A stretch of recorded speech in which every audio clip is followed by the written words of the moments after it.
जय हिंद, जय Bharat, Vande Mataram. Class 9th का चैप्टर चल रहा है, चैप्टर 6 लाइन्स एंड एंगल, और इसमें एक्सरसाइज चल रही है आपकी 6.2 और क्वेश्चन नंबर 5 देखिए। In the figure 6.32 if A B parallel to C D angle A P Q बराबर 50 डिग्री और एंगल पी आर डी बराबर 127, find angle x and y. तो देखो क्या क्या दे रखा है। एक तो पी आर डी दे रखा है 127 डिग्री का, और ये एंगल दे रखा है A P Q equal to 50 degree का। ए पी क्यू जो है, और A B parallel to C D दे रखी है, मतलब ये लाइन इस लाइन के पैरेलल है। तो सिंपल सा क्वेश्चन है, बिल्कुल देखो यहाँ A B parallel to P Q है, यहाँ पे लिखेंगे since A B parallel to C D. कहाँ से आया, गिवन है। देयरफॉर एक्स की वैल्यू 50 डिग्री हो गई, एक्स इक्वल्स टू 50 डिग्री। क्या रीजन, अल्टरनेट इंटीरियर एंगल्स। तो ये अल्टरनेट इंटीरियर एंगल है, ये इसके इक्वल हो जाएगा, यानी कि x इक्वल्स टू 50 डिग्री आ गया आपका। Clear.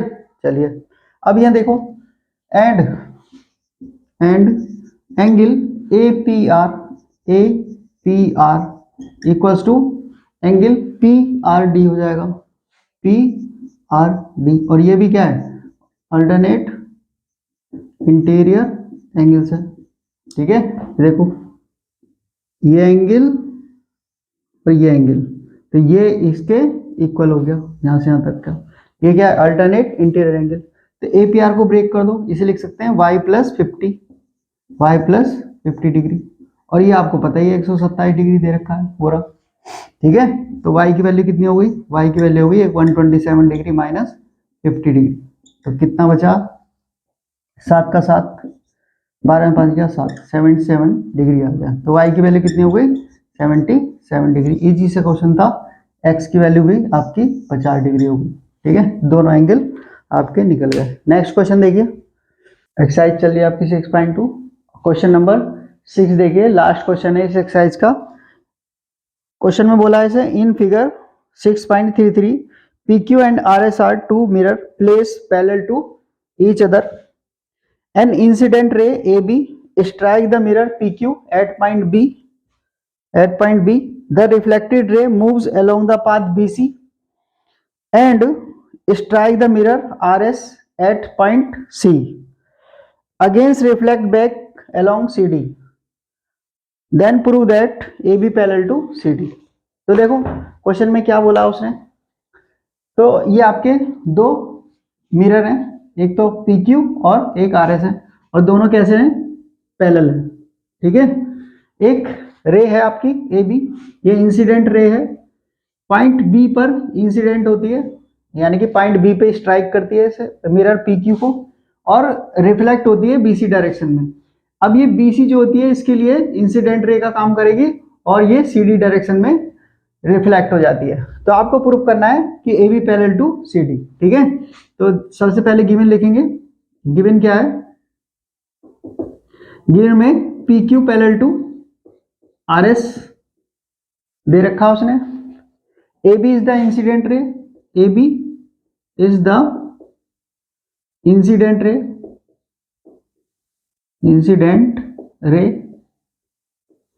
A B incident ray है, बीसी और सी डी रिफ्लेक्टेड रे हैं, and BC comma C D R reflected रे,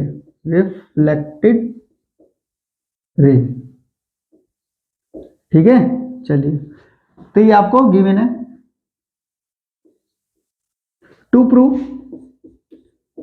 प्रूफ करना है कि ए बी जो है आपकी वो पैरेलल है सी डी के। ठीक है, ए बी जो है आपकी, यानी कि रे ए बी पैरेलल है सी डी। ठीक है, चलिए कंस्ट्रक्शन करनी पड़ेगी, बिगर कंस्ट्रक्शन का क्वेश्चन होने का नहीं। तो कंस्ट्रक्शन देखो, construction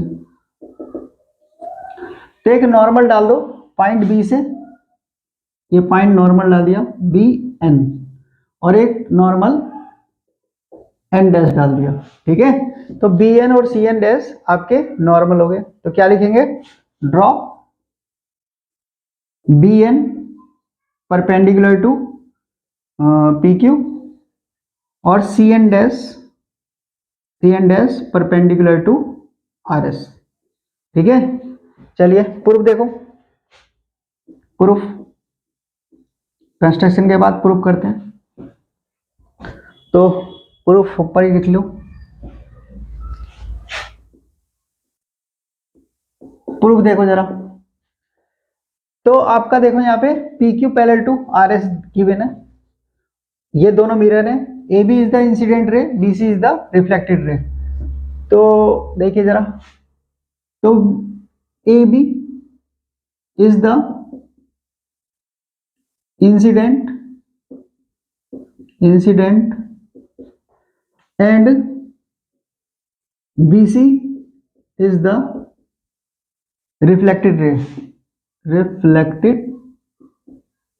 ray, and BN is the normal, तो आपने साइंस में पढ़ा है कि ये एंगल इस एंगल के इक्वल होता है, और ये angle of incidence equals to angle of reflection होता है। तो therefore angle of incidence equals to angle of reflection हो गया, ठीक है। ये इसका रीजन है। तो इसका मतलब angle A B N implies angle A B N equals to angle C B N हो गया, CBN। और इसका मतलब ये हो गया कि BN is the bisector of angle ABC, implies BN is the bisector of angle ABC। तो देयरफॉर अब मैं एंगल ABC को क्या लिख सकता हूं, CBN का ट्वाइस लिख सकता हूं। तो इंप्लाइज एंगल CBN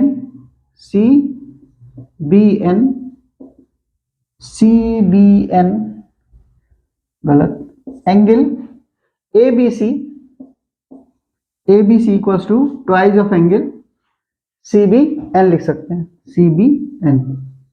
ये क्वेश्चन फर्स्ट हो गई आपकी। तो देखो मुझे करना क्या है, मुझे ये एंगल इस एंगल के इक्वल दिखाना है। एंगल ABC को मैं BCB के इक्वल दिखा दूंगा, और ये अल्टरनेट हो जाएंगे, तो AB पैरेलल हो जाएगी CD के, क्योंकि दोनों लाइन है और ये ट्रांसवर्सल हो गया BC, ठीक है, जो इन्हें इंटरसेक्ट कर रहा है। तो मुझे केवल angle ABC equals to angle DCB दिखाना है इक्वल, और ये लाइन आपकी पैरेलल हो जाएगी, ठीक है। चलिए सिमिलरली अब देखो, सिमिलरली ये जो CN है ये भी तो इस पे नॉर्मल है, ये इंसिडेंट रे और ये रिफ्लेक्टेड रे। तो मैं इसे इस DCB को लिख सकता हूं, similarly angle DCB equals to angle twice of angle BC and dash. Equation second आ गई है। अब मुझे केवल इन दोनों को इक्वल करके दिखाना है, तो angle ABC equals to angle DCB हो जाएगा आपका, ठीक है। चलिए अब देखो, एक चीज देखो, यहाँ पे जो BN है और जो CN है ये दोनों पैरेलल लाइन पे परपेंडिकुलर है, ठीक है। तो यहाँ पे लिखेंगे since BN perpendicular to PQ and CN dash perpendicular to RS and PQ भी पैरेलल है RS के। तो क्या मतलब हो गया इसका, अगर दो परपेंडिकुलर हैं वो पैरेलल लाइन पे परपेंडिकुलर हो तो वो दोनों भी पैरेलल ही होते हैं। तो इंप्लाइज BN पैरेलल हो गया CN डैश के, और अब जब ये पैरेलल हो गए तो ये एंगल इस एंगल के इक्वल हो गया, ठीक है। Implies angle CBN equals to angle BC and dash, ठीक है। मतलब ये एंगल इस एंगल के इक्वल हो गया, क्योंकि ये दोनों लाइन कैसी हो गई, पैरेलल, नॉर्मल पैरेलल है। अब ये क्या है, क्या रीजन है इसका, अल्टरनेट इंटीरियर एंगल्स। क्लियर, चलो अब इसे 2 से मल्टीप्लाई और कर दो, implies angle twice of angle CBN, twice of angle BCN dash. ठीक है, और देख लो ट्वाइस ऑफ CBN आपका ये रहा एंगल ABC आ गया। थोड़ा सा रब कर दूं, यहां आप से रब कर रहे हैं।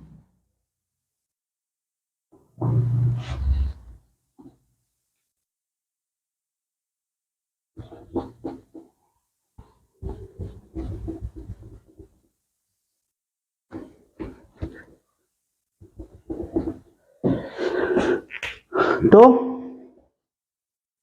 Implies twice of angle CBN है आपका ABC के equal, angle ABC equals to angle BCN dash, वो सॉरी DCB। तो देखो angle ABC twice of CBN था, यहां रख दिया उठा के, और DCB की वैल्यू ये ट्वाइस ऑफ थी तो यहाँ पे उठा के रख दिया। तो ये आ गया आपका angle ABC equals to angle DCB। यहाँ पे रीजन लिख दो, फ्रॉम फर्स्ट एंड सेकंड। ठीक है, फ्रॉम फर्स्ट एंड सेकंड से वैल्यू इक्वल कर दी हमने ये। Which are alternate interior angles. तो देयरफॉर AB पैरेलल हो गई CD के। ठीक है, जब दो अल्टरनेट इंटीरियर एंगल्स इक्वल हो जाते हैं तो आपकी लाइन कैसे हो जाती है, पैरेलल हो जाती है। और ये आपका क्वेश्चन हो गया, लास्ट क्वेश्चन था इस एक्सरसाइज का। ठीक है, इसमें साइंस भी इंक्लूड थी, और sine is the queen of mathematics. ठीक है, तो बिगर साइंस के मैथ पॉसिबल नहीं है, और बिगर मैथ के साइंस भी पॉसिबल नहीं है, तो दोनों का कॉम्बिनेशन है यहाँ पर। ठीक है, चलिए